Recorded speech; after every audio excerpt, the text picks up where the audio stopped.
Hoje nós vamos falar novamente sobre algo que parece controverso. Imagine você, é possível irar e não pecar? É possível irar e não sentir raiva? Ira e raiva são a mesma coisa? Olha só o que é que nos diz o verso da meditação desta manhã. Está ali em Efésios 4, 26 e 27. Fiquem irados e não pequem.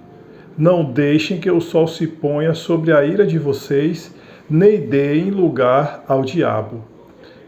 De acordo com o verso de hoje, é possível irar-se e não pecar. Mas para entender isso, nós precisamos primeiro dissociar ira de raiva. Por quê? Porque irar é um sentimento de insatisfação, um sentimento de angústia, de discórdia com determinada situação.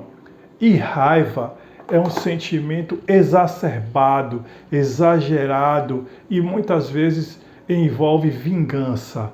A ira, ela não envolve vingança, porque a partir do momento em que ela envolve a vingança, ela se torna raiva, ela se torna ódio. Então, o verso de hoje, ele diz: irem, mas não pequem.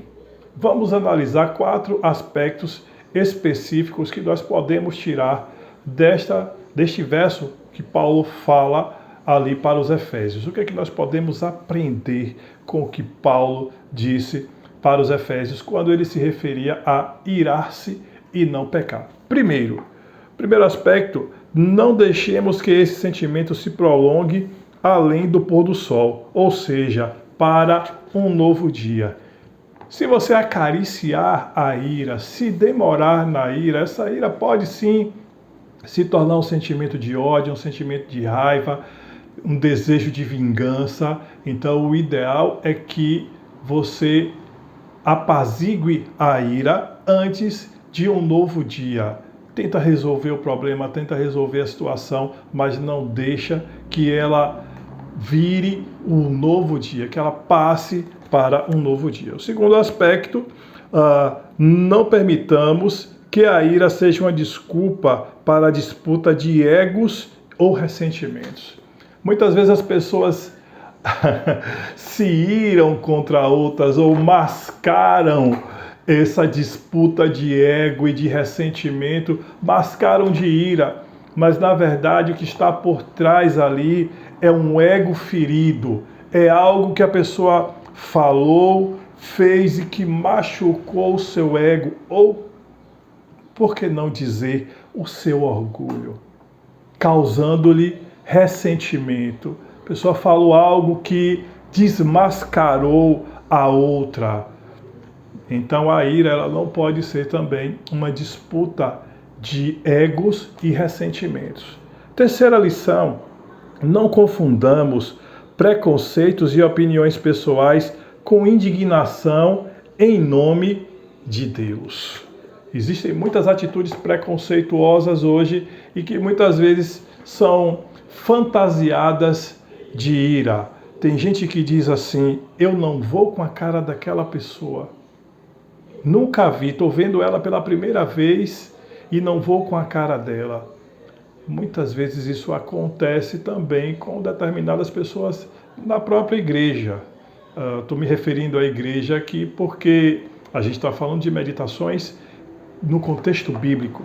Então, muitas vezes acontece isso dentro da própria igreja. Uma certa feita, alguém chegou para mim, após me conhecer, a pessoa era a esposa de um amigo meu, nós nos encontramos na rua, falei com ele e tal, e depois nós tivemos a oportunidade de nos conhecermos melhor, ela e eu, né?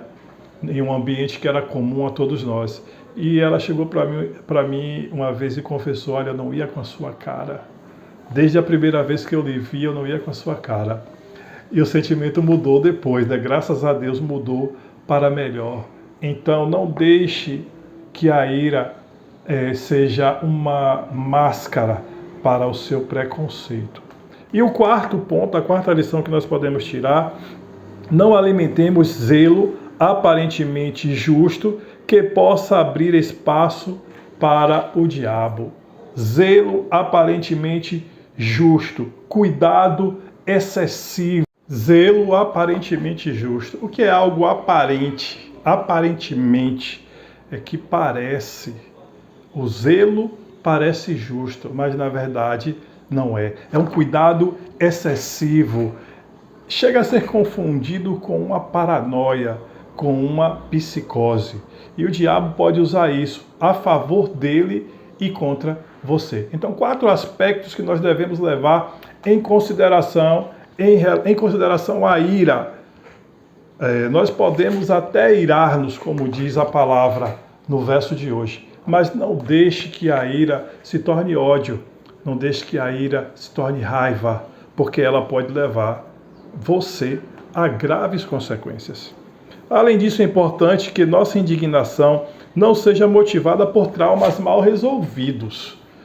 Tem aquele tipo de pessoa que teve um problema com outra, e aí agora toda vez que acontece algo que saiu da linha e que envolve elas duas, aquela pessoa fica remoendo o trauma do passado, o problema mal resolvido. E aí começa, eu não disse, e não foi assim, eu sabia que essa pessoa traria tal situação novamente. Não deixe que os traumas do passado persigam a sua vida e façam com que você seja uma pessoa constantemente raivosa, uma pessoa constantemente cheia de ódio no seu coração, incapaz de perdoar.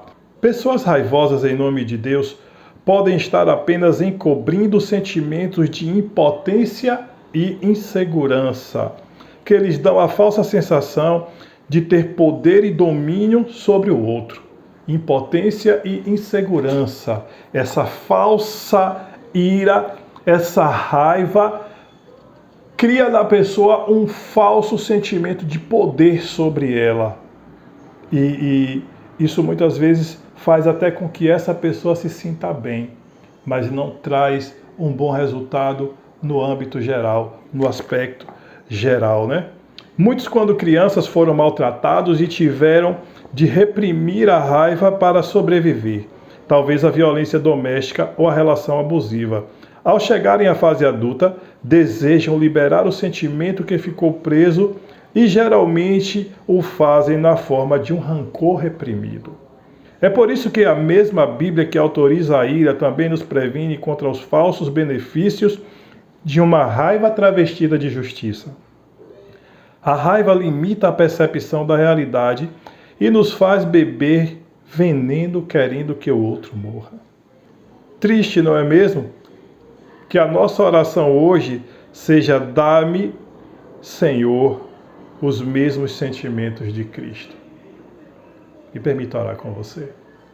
Grandioso Deus, nós te louvamos porque a tua palavra é luz para as nossas vidas. E diante da luz da tua palavra, não há como vivermos em trevas ou como vivermos na cegueira.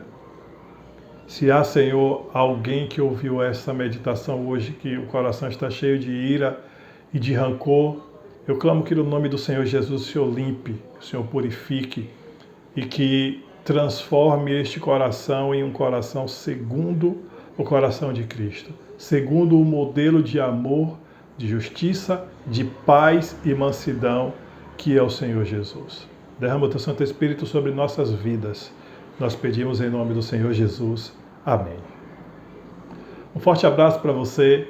Até a próxima.